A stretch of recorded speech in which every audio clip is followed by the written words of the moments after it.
Welcome, Dungeon Hackers. Today, I'm sitting down with a good friend of mine that has recently begun running one of our campaigns as a new Dungeon Master.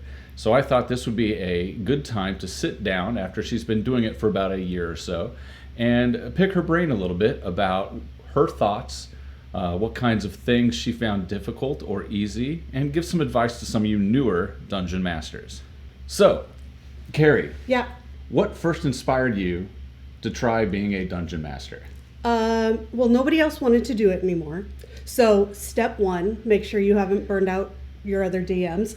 But part of it was I've done a lot of theater, I've directed a lot, and I just thought, surely this can't be that different. And it is very different, but also sort of similar. There are lots of things that parallel each other. And I had been in campaigns with two different DMs, so I thought it would be really fun to explore my own style and see if I could do it a little bit differently. Being one of those Dungeon Masters myself, Yes. I do appreciate the opportunity to play, and the Dungeon Master often doesn't get very many opportunities to play. And it is also fun being able to see other styles. Yeah. The majority of the time, it's either me or the other Dungeon Master you were mentioning running. So it's nice seeing a little variety because it gives me other ideas. For sure. As to how to maybe try some different things. Yeah. And while I wanted to try my own style, I learned a lot from you and from our other friends who play with us. So, yeah. Before you started, what were your biggest assumptions or expectations about being a Dungeon Master? And how have they changed now that you have a little more experience? I assumed that you guys always had everything planned out. You had foreseen anything we could have possibly done because you were always ready with a different doorway or a new path that we could take. And I have learned that that is not the case at all. And that you guys do things that there is no way I could have guessed. And honestly, I don't think you guys sometimes would have guessed that you would have made the choices that you make.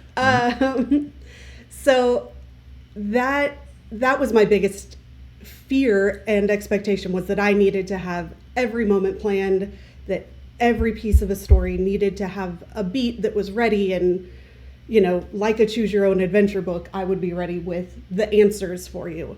So I've definitely learned that there are times when I can let you guys go down a rabbit hole, make some weird decisions, and go with it. And then there are other times where, sorry, that door is just forever locked and I got nothing for you behind there. Or that door wasn't really going to lead to this place, but now I really do need it to lead to this place. So going with things like that. Yeah. Ad-libbing along the way is definitely key to being a good Dungeon Master. I've mentioned it in several of my videos that the players will always take the path that you did not plan. For sure. More often than they take the path that you plan. Unfortunately true. Yeah, unless you're going to railroad them, just down a straight hallway with no turns, then they're going to figure something out or do something differently. Right. And I try not to railroad you into specific paths, but there definitely are times when, for the sake of the story, it makes sense to do that a little bit. And I try to make it seem more like a choice when I do that. I'm not sure I'm always successful, but I do my best. You do an excellent job. I do not feel like we have been railroaded. Okay, good. Terribly much. Reasonable. Yes. On a similar with a U. Uh-huh. Okay. On a similar note, did you do that on purpose? On a similar, Likewise, what is something you know now that you wish you knew when you first started? I wish I knew that I didn't have to plan every moment, that I could have a list of key factors that I wanted you guys to hit in each scene, each adventure, but that I didn't need to have everything ready. I could rearrange on the fly a little bit more.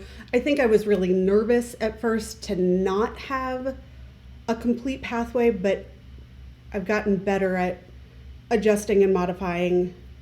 And starting with a one shot for sure helped. Just having a story that was laid out for me. But it really was fun when I was doing my own story that I was coming up with, because then I could throw something new in or come up with something totally different, and I'm not trying to stick to a module. So there are pros and cons to having the module. Yeah. You know, I have those descriptions laid out for me right there. I have the monsters chosen. All of that is great. But when you're writing your own adventure, it definitely is easier to just go with the flow. Yeah, I would agree. I tend to prefer running my own stuff. I've tried modules before, but running a module, then I'm like, I can't let them go too far afield because they've got to get to, the MacGuffin at some point. So, and you can work a module to make it do that, but I find it much easier to do on my own stories, and I enjoy making my own stories in my own world as well. So what is something that surprised you about the DMing experience that you were not expecting? I definitely didn't expect that I would forget monster abilities as often as I do. There are so many cool things. Yes. Thank you. I mean, me as well. Oh, okay. Me as well. There are so many things that a monster could do. Definitely reading the monsters know what they're doing helped so much in terms of thinking about the monsters as NPCs with goals and objectives. Yes. That helps me to remember, of course they're going to want to use their eyeball beams or whatever it is. And then the other thing I would say is keeping player attention. I think that's going to be a struggle with every table, no matter who you are or how good you are at DMing. There's always going to be outside factors coming in. Especially in the digital age with phones and stuff. Somebody's phone buzzes and then everybody at the table grabs their phone. Yeah. What was that? No, well, now that I've got my phone in my hand, I'm not going right now, so I'll continue. Yeah. That is a challenge. What was a specific aha moment where something in dungeon mastering just clicked for you? Aha! Aha! I may still be waiting for that moment. I'm not sure I've had one. Every session is different. Everybody is coming to the table with their outside things, and sometimes that plays into how they're going to play their character that session. Definitely getting a lot of grief for only giving coupons is an aha moment. Remembering to give, if you're writing your own story, remembering to give treasure and loot is an aha moment for me. Also, just in designing different encounters, it's really hard to balance for each specific type of character because we have everybody there. Making sure that they all have an equal role to play is something I have really is an aha moment in terms of that's really hard to do, and trying to figure out how to make that happen more and more. Yeah. I'm having an aha moment right now. Historically, giving out loot has been something that was really built into the system, and it became less important in 5th edition. And so I find myself also often forgetting to give loot because I'm like, well, why would the owlbear have 3 swords and a set of armor on him? It doesn't make sense in the story. Whereas in previous editions, it was really more about the dungeon crawl and the loot and stuff, and less about the story. I feel like 5th edition really pushed the story a lot more. And I think that's part of why I like DMing is I like the storytelling aspect, for sure. How do you handle moments when the players do something completely unexpected and throw all your plans off course? Poorly is how I handle them right now. I'm trying to get better at that. Remembering that it is a flexible story, that these characters have autonomy in the story that we're trying to tell helps a lot. Also remembering that none of you are expecting me to be Brennan Lee Mulligan or Matt Mercer. That it's okay to take a moment and go, okay, this is the choice you're making. Let me really think for just a minute about what makes the most sense in that moment. And I think because we're playing and we've been friends for a long time and we all know each other well, you give me that grace to give it a moment and think through like what could be a potential reasonable path forward. Yeah. I find, like you said, I don't expect you to be perfect. We don't expect Ed to be perfect. I'm certainly not perfect. One thing that I've discovered while making these videos on this channel is I've learned a lot of things just in my research and, trying to come up with ideas for videos on like better ways to handle situations and stuff like that. And so even though I've been playing and running games for, decades, I still have a lot to learn too. Oh, and yeah. So that's one of the things I like about this is it's constantly helping me grow and learn new things. Yeah. And so, it's, your players are always going to, charm the red dragon into completely bypassing the entire dungeon you designed. Whoops. Thanks. Wouldn't know anything about that. Thanks a lot. What is something in your dungeon mastering experience that you would like to improve on or a goal for the future? My flexibility, for sure, and my ability to come up with my improv skills in general. I think, there have been moments when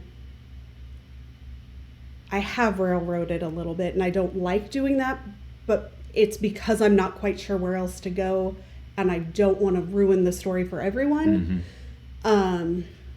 So just finding new ways to be flexible. And I think the more that we play, the more I watch you DM, the more I watch other DMs, I see other ways of finding new paths, which is really nice.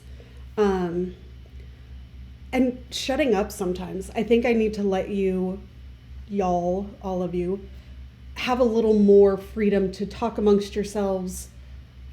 I think I worry too much about forwarding the story, and I need to sit back and just let you make the mistakes more often. Oh, and we will. Yes, you will. And it'll be great. And that's what leads to a fun story and a memorable moment when you're playing with friends is the mistakes, the charming the red dragon, those sorts of things are what make it really fun. Yeah. One thing that I found is that a lot of dungeon masters kind of look at it as adversarial, where it's the dungeon masters against the players. And I think I try to be more along the lines of we're all telling a story together. For sure. And once you kind of change your mindset in that direction, I find that it allows you to let the players branch out more and go down different paths because they're telling a story also. Right. And you're really just the arbiter of what the world is doing and not necessarily against the players. Yeah, I definitely don't feel like I've felt like it was an adversarial relationship, DM versus players, but I do want to make sure that there is enough danger that people feel invested, that they want to defeat the monsters, that there is enough intrigue and sense of urgency to get these things done. Not because I want to kill you guys off, not because I want there to be a TPK, but because I want it to be exciting and fun. Yeah. As a character that you have knocked unconscious a half dozen times. That's your fault, not mine. Yeah, I take full ownership of that. I do not feel that it was ever adversarial. No. It was part of the story and my character doing stupid things because that's what all of my characters do. Maybe it's not a character problem.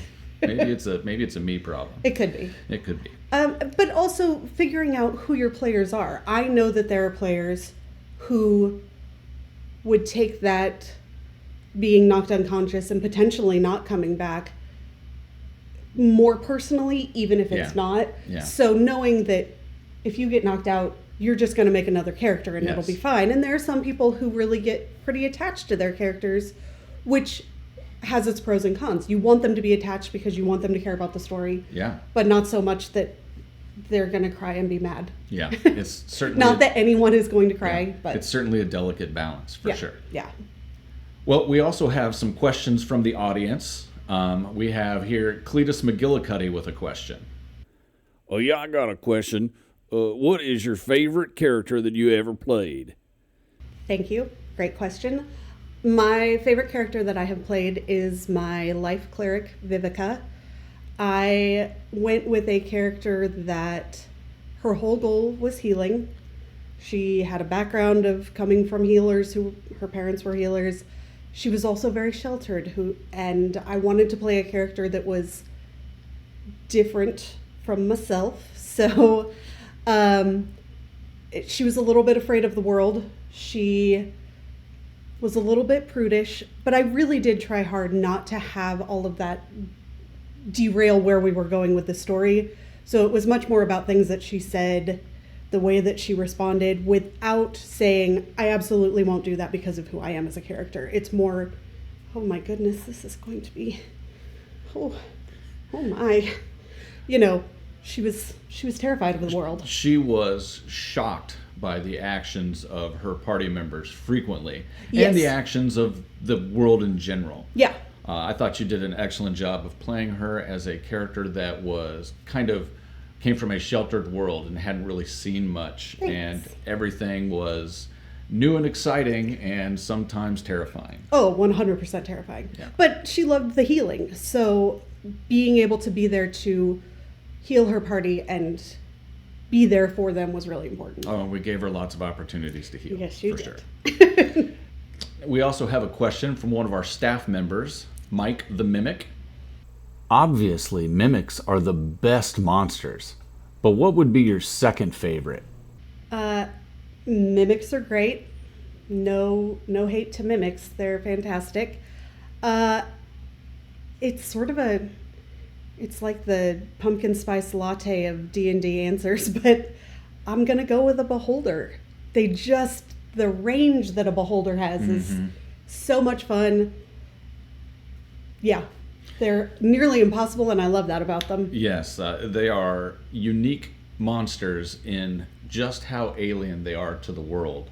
And Yeah. so, like, their goals are mysteries to everyone, including their minions and usually to the dungeon master running them as well. Right. They are fun big bads to run. And I did mention that you sometimes forget all of the things that a monster has, and that is definitely easy to do with a beholder, but still so fun. Yeah, it's usually the third round of combat when there's only one bad guy left that I notice that little blip on the stat block that says, "Oh yeah, they can do this," and I'm like, "Oh, boy, that would have made this more interesting. Right. That'd have been fun. Sure wish I'd have used that ability. It's the whole reason I put them in the encounter in the first place." But I've never whatever. done that. I don't know what you're Yeah. talking about.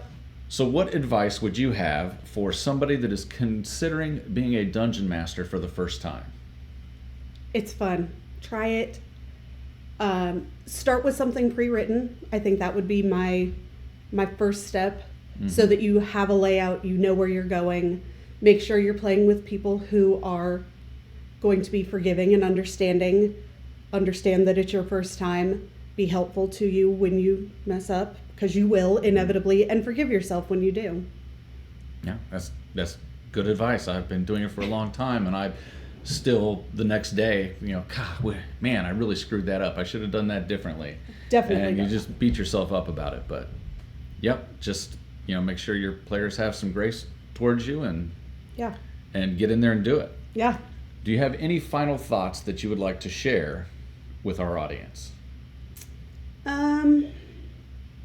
Whether you're DMing or you're a player, have fun with it. I know there are some people who are in it for the combat and the rules, and that absolutely can be cool and fun if that's what your whole table is into. But being a little bit flexible, remembering that everyone is there for a different reason, is also really good. That's what I got. Excellent.